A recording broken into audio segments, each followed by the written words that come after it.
Okay, this will be our July 7th, 10 a.m. Briefing. Search and rescue operations are ongoing throughout Kerr County. We're using assets from local, state, and national first responders. Hundreds of trained first responders are working every aspect of this emergency.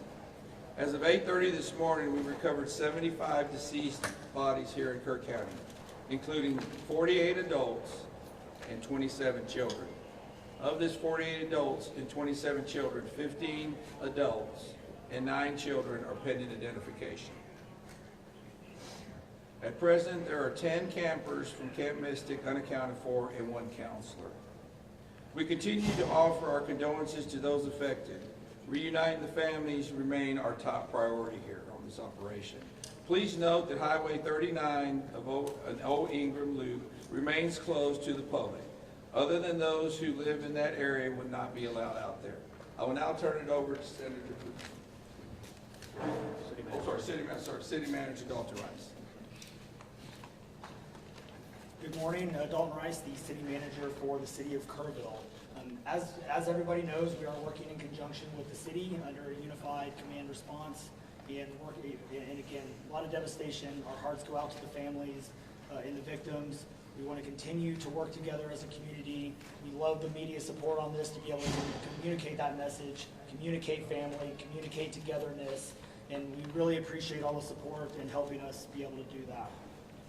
Search and rescue as the sheriff said, search and rescue operations will continue today from Hunt in North Kerr County all the way to Canyon Lake in Comal County. Now, we're only focused on the Kerr County side, but we wanted to talk about that because a linear from Hunt all the way to Comal County in a straight line distance is over 100 kilometers. This is a massive field that is happening, and again, this is unprecedented flood events. So we are still currently in the primary search phase, which is the rapid one. They are running it, we have different segments that are gridded out. Each one of those segments are taking anywhere between an hour to 3 hours, up to 2 kilometers for each segment. So what that means is they're running into a lot of technical challenges with terrain, with water, even potentially, with weather, in the rising fields. We've talked about this before. Volunteers stay out of the way because if we start getting weather reports and all, and all the other complications that are out there, we then have to pull off of those search and rescue missions to be able to communicate to those volunteers to get off, to make sure that they don't become victims themselves. Those operations involve 19 different local and state agencies, in addition to conducting primary and secondary searches. They will be conducting welfare checks on areas in North Kerr County impacted by power outages. And when we say search and rescue operations, that is boat, walking, on the ground, dogs, drones. Again, keep personal drones out of the air. Helicopters. We do have other assets that are continuing to search as well. As of present, KPUB, which is the Kerrville Public Utility Board, is reporting continued power outages between Hunt and Ingram along the South Fork of the Guadalupe River in Hunt.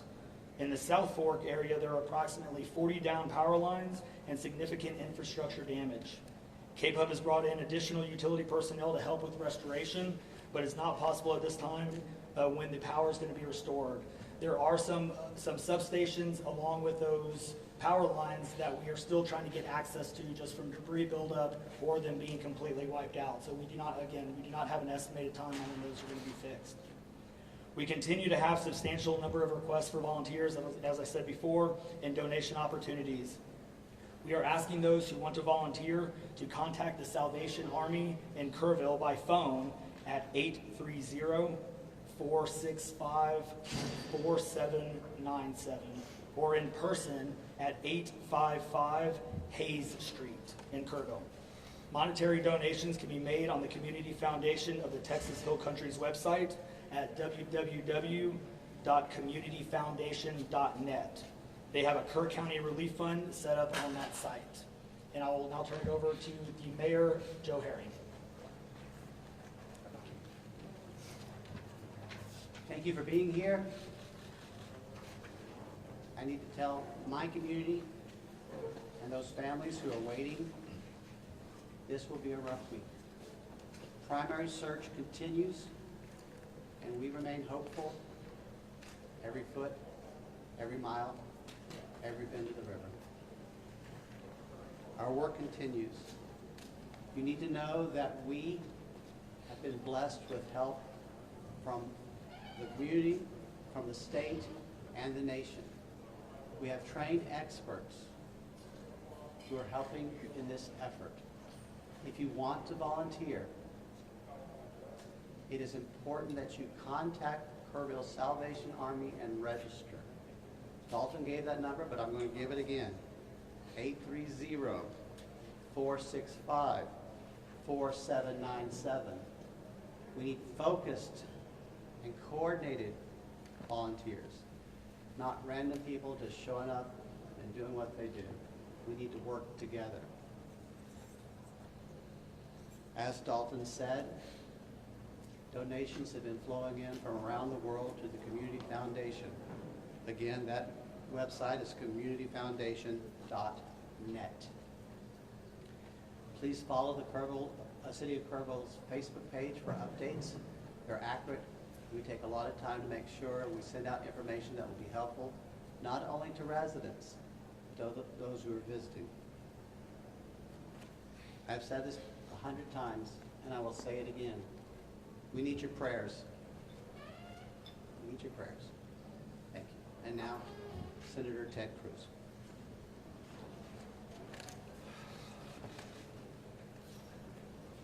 Texas is grieving right now. The pain, the shock of what has transpired these last few days has broken the heart of our state. As of yesterday, the confirmed death toll was 82, and those numbers are continuing to go up. The children, the little girls who were lost at Camp Mystic. It's every parent's nightmare. Every mom and dad. Last week, we were picking up our daughter from camp here in Hunt. Our girls have gone to camp here for a decade. The Hill Country is an incredible part of Texas, part of the country. The natural beauty here is incredible. The camps that have raised generations of little girls and little boys and instilled character and love and faith are extraordinary institutions. And I'll tell you, the pain in our state, and it's every part of the state. You've got Texans from all over the state who were here celebrating the 4th of July. A week ago, this was a time of great celebration. You're dropping your little girl off at camp, your little boy off at camp. You're celebrating Independence Day. You know that your child is going to be swimming, canoes, and horseback riding, and doing archery, and making lifetime friends. And then suddenly it turns to tragedy. For the last several days, I've spoken to multiple parents, scared out of their mind. Do you know anything? Where is my daughter? There's still 10 girls and 1 counselor from Camp Mystic that are unaccounted for. And the pain and agony of not knowing your child's whereabouts. It's the worst thing imagined. But I want to say, in the face of all of this, it is simultaneously inspiring. Every time there's a tragedy, every time there's a natural disaster in Texas, Texans come together. Texas is a big state. We've got 31 million people, and we have hurricanes, we have tornadoes, we have wildfires. Tragedies hit this state, natural disasters hit this state, and without fail, 100 out of 100 times when that happens, we see Texans coming together, helping each other, engaging in acts of heroism. There have been over 850 high water rescues since this flooding began. 850. You look at extraordinary stories of Eagle Scouts pulling campers out of harm's way. I was just hearing a story of one counselor whose head was right at the water holding up 2 mattresses with campers on those mattresses. That kind of courage, that kind of selflessness. And then they're the first responders. The local first responders, I want to thank every one of the first responders at the local level, at the city level, at the county level, at the state level, at the federal level. In the first few hours of this flood, I was on the phone with Governor Abbott. I was on the phone with Lieutenant Governor Dan Patrick. I was on the phone with Nim Kidd, the head of the Texas Department of Emergency Management. And then I called President Trump. I called President Trump. He was having dinner at the time. It was still early in what was transpiring. And I wanted him to know, I said, Mr. President, everything we're hearing right now, this appears to be bad, really bad. There may be a very significant loss of life unfolding right now in Texas. And I will tell you, the President said, Ted, anything Texas needs, the answer is yes. Whatever assets you need, whatever resources you need, yes, let us know, and we will provide everything. Within hours, we had helicopters, over a dozen helicopters in the air. National Guard, DPS, game wardens, Coast Guard, doing search and rescue, reaching down. We've all seen the videos of little girls being pulled up, hoisted out of harm's way. Incredible courage and heroism. Search and rescue is the first stage. But the process of coming together and rebuilding is going to take longer. And I will say to all the grieving families, to all of those who've gotten the worst news imaginable, that your little girl, she's gone. I will say for many of us, those are friends and neighbors who've lost children. Got multiple kids who go to school with my girls.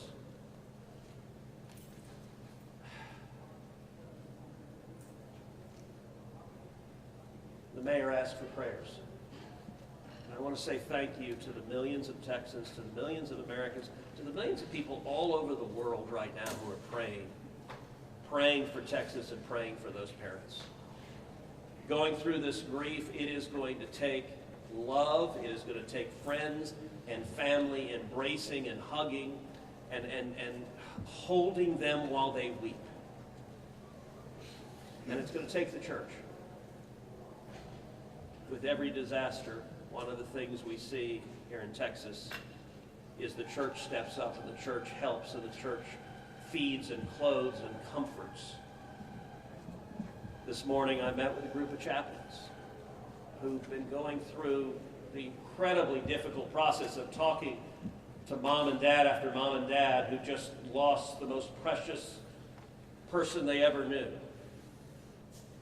And those chaplains are just trying to love them and show God's love. So I want to say we will come through this. To those in the midst of grief right now, that might seem hard to fathom. But Texas will come through this. And I just want to say thank you. I want to say thank you to these gentlemen here who are working. They are not sleeping. They are working every day. Thank you to the families. Thank you to the Salvation Army. Thank you to everyone who is just reaching out and saying, how can I help? We will come through this, and we'll come through this together. Thank you. And now we'll take questions. Senator, you talked about how you know kids here, how you've taken your own kids to camp. Was it ever communicated to you that there was a need, that it was a priority to have a warning system so people had a chance to escape something like this? Well, listen, I think anytime you're dealing with major rivers, there's a risk of flooding, and there's always been a risk of flooding, particularly on the Guadalupe River. I will say, in the wake of every tragedy, there are things that are predictable. One of the things that's predictable is that you see some people engaging in, I think, partisan games and trying to blame their political opponents for a natural disaster. And you see that with the hurricane, with the tornado, with the wildfire, with this flooding, where people immediately say, well, the hurricane is Donald Trump's fault. You know, look, I think most normal Americans know that's ridiculous, and I think this is not a time for partisan finger pointing and attacks. Now, after we come through search and rescue, after we come through the process of rebuilding, there will naturally be a period of retrospection where you look back and say, okay, what exactly transpired? What was the timeline? And what could have been done differently to prevent this loss of life? And that's a natural process. I think it should not happen in a bitter and partisan sense, but it should happen in a reasonable sense of saying, what lessons can we learn? And I will give an example. You know, Houston's my hometown. If you live on the Gulf Coast, we get hurricanes. That's part of living on the Gulf Coast as hurricanes hit. And I do think Texas as a whole has learned over time how to deal more effectively with hurricanes. And so you look here, we know the National Weather Service put out an emergency warning just after 1 a.m. and a second emergency warning just after 4 a.m. Now, obviously, most people at 1 a.m. and 4 a.m. are asleep. And so I think we will have a reasonable conversation about, A, are there any ways to have earlier detection? And some of that, the limits of a flash flood, they're very difficult because they can arise so quickly. But everyone would agree in hindsight, if we could go back and do it again, we would evacuate particularly those in the most vulnerable areas, the young children in the cabins closest to the water. We would remove them and get them to higher ground if we could go back and do it again. Obviously, everyone would. The people in RVs by the river's edge. We know in disasters like this, RVs and mobile homes are particularly susceptible, whether a flood or a hurricane or a tornado, they're particularly susceptible to that.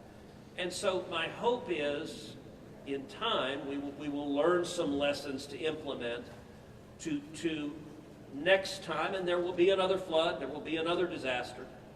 But next time there's a flood, I hope we have in place processes to remove especially the most vulnerable from harm's way. But I think that's going to be a process that will take a careful examination of what happened and how can we implement processes better in the future to prevent this same loss of life.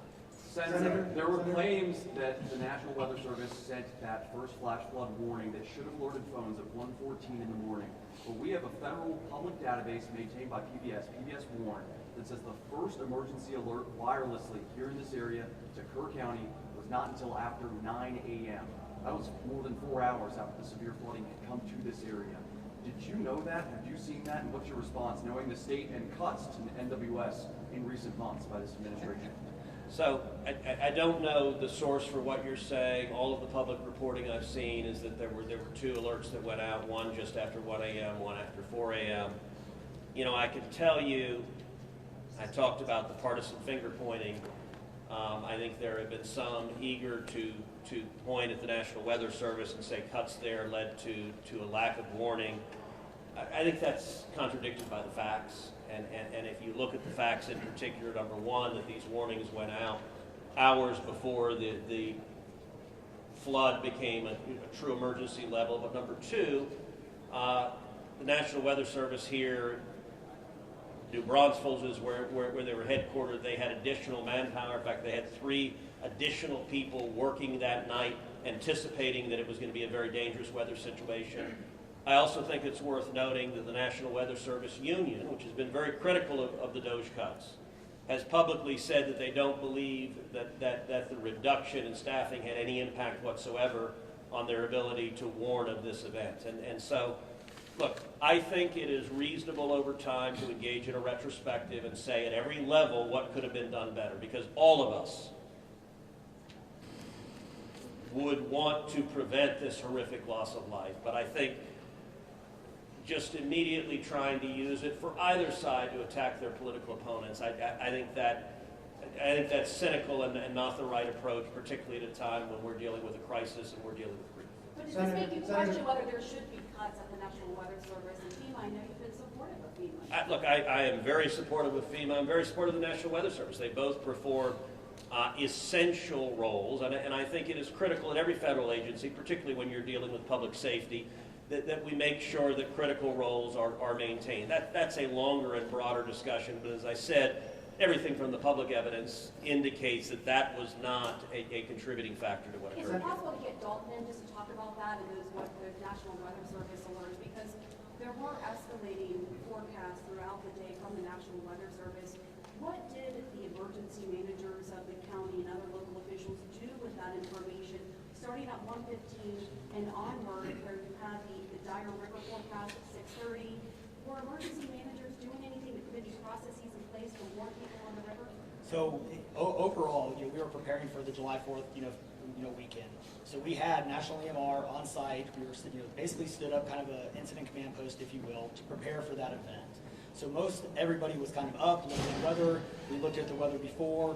When you looked at the National Weather Service, flood map, it spanned all the way from the west side of Texas, with Kerr County kind of being in that upper northeast corner of it. And so everybody, including the National Weather Service, was looking at where's the rain going to hit. We know it's somewhere in here, but with rain, especially when you're dealing with terrain, you got to figure out. Sometimes you don't know until it falls. So once it starts falling, then you got to figure out, okay, how's the watershed going to do this? How's the science going to work? And when you have that north and south fork that we had talked about before, it all converged into one. We do know that a lot of the camps were looking at this just as much as everybody was. With the rainfall percentages, even the National Weather Service had looked at, and don't quote me on the numbers, but it was anywhere between 1 to 7 inches. We got significantly over that. And again, when it goes into very congregated areas and how that watershed shifts into the rivers, that impacts things. And so the camps, obviously, we've heard stories where campers were getting up. They were up at 3:30 in the morning. They were trying to move to higher ground. That's the head. And the other interesting part of the terrain, when we've talked to UGRA folks as well, this is the headwaters of the Guadalupe. This is the beginning. This is where everything forms when it comes into the North and South Fork. And so as those things develop, it develops very rapidly, very quickly, and this rose very quickly in a very short amount of time. And so those campers that were able to do that, it worked. There's been the other question, I'll just give this one out. Evacuation. Well, why don't we evacuate? Well, evacuation is a delicate balance, because if you evacuate too late, you then risk putting buses, or cars or vehicles or campers on roads into low water areas trying to get them out, which then can make it even more challenging, because these flash floods happen very quickly as well. And certainly we saw that in 1987, but was there any discussion to evacuate earlier when it wasn't too late? Was there any discussion about that among the officials? Sorry, repeat your Sorry, question. Was there any discussion to evacuate or activate any emergency plans before it was too late, where it would be very dangerous? Well, so again, just like disasters in Texas everywhere, it's very tough to make those calls, because what we also don't want to do is cry wolf. We don't want to make sure that we activate it at the right time. It is very difficult, very challenging, especially with this. We're looking at 100 kilometers, right? That's a big straight line distance. That's not even along the river. These areas take a lot of time to get out to. So even when first responders were on the ground at 3:30 in the morning, and we had reports. We had first responders that were getting swept away, actually responding to the first areas of rainfall. That's how quick it happened. First responders who have experience, who are Swiftwater qualified, were driving as soon as the rain started falling, were driving to these areas, and one of them got swept off the road. So Well, one last question, everybody, one last question. Between 1 and 4 a.m. from local law enforcement to the camp saying, I know you can't get buses in an hour, but was there anyone telling the camp between 1 and 4 a.m. you need to get the girls to higher ground, at the very least, even if they have to walk up there in the rain, as many of them actually ended up doing? Was there any communication from local law enforcement or anyone at that camp between 1 and 4 a.m.? That I don't know off the top of my head. What I do know, though, is there's 55,000 people in Kerr County. Kerr County is a massive, massive area. From here to those camps is 45 minutes on a good day. And so, obviously one of the big challenges that we have, even when you have cell service, a lot of those areas don't even have cell service. Radio communications towers, radio towers within the hill country, it becomes very challenging. So there's a lot of areas, especially when weather comes in, where cellular towers are down or you already have bad service. So there's a lot of factors that play and a lot of variables in there on communication that, again, I think as we work through this process, we know everybody has a lot of questions regarding what are the next steps and what's next. And I think all of these things, these are all great questions. And as we continue search and rescue and as we continue to move to the next step, we definitely want to dive in and look at all of those things, from cell service tower to radio communications, or emergency alerting. Any of those things, I think we all really need to take a look at and review. And we're looking forward to doing that once we can get this search and rescue and stuff. In regards to the total number of, before I say anything else, I just want to say thank you to you, all the first responders, everyone involved. We've been praying. Thank you. We've been praying. The media's been praying. Thank you guys for doing that. I've got two questions. One for you, trying to get an accurate count on number of missing. I know you can't. I know we don't know we don't know what we don't know. Yes. But do we know a rough idea on total estimates that are still missing overall throughout the county? And then one other follow-up, this may be for Senator Cruz. A lot of speculations being made about this being somehow man involved with the weather modification, with some of the rainmaker technology, working with farmland.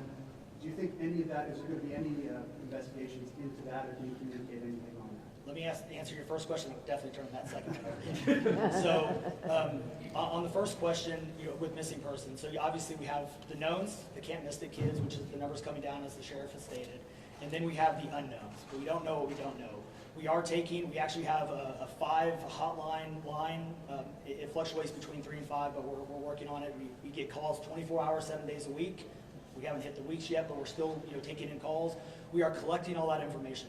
So we don't have a solid number that we're willing to talk about right now. We do know that it is a lot, because we also are getting a lot of fake calls.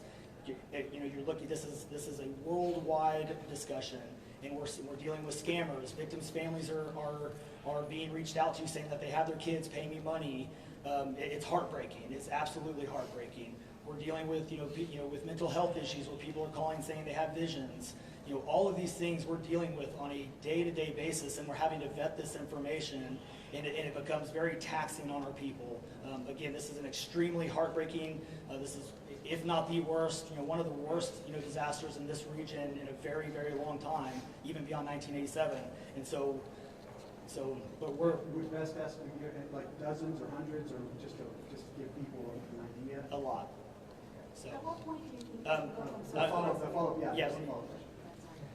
Yeah, And not to get into the weeds on, people are asking lots of questions, and where should we start the investigations after? to the best of my knowledge, there is zero evidence of anything related to anything like weather modification. And look, the internet can be a strange place. People can come up with all sorts of crazy theories. What I know is a reality is that a whole lot of Texans are grieving right now. I will tell you, I was visiting with one parent who was talking about online, being harassed online because their information was public, that they had a little girl who was missing at Mystic. And look, there are a lot of people who are messed up, and my call for everyone, there's a time to have political fights, there's a time to disagree. This is not that time. This is a time just to reach out, support each other, go volunteer at the Salvation Army, give them money, go volunteer at your church, go. You know what I did when this happened? Just go hug your kids. Because I got to tell you, I hugged my girls with tears in my eyes, because every one of us who's a parent, there but for the grace of God go I.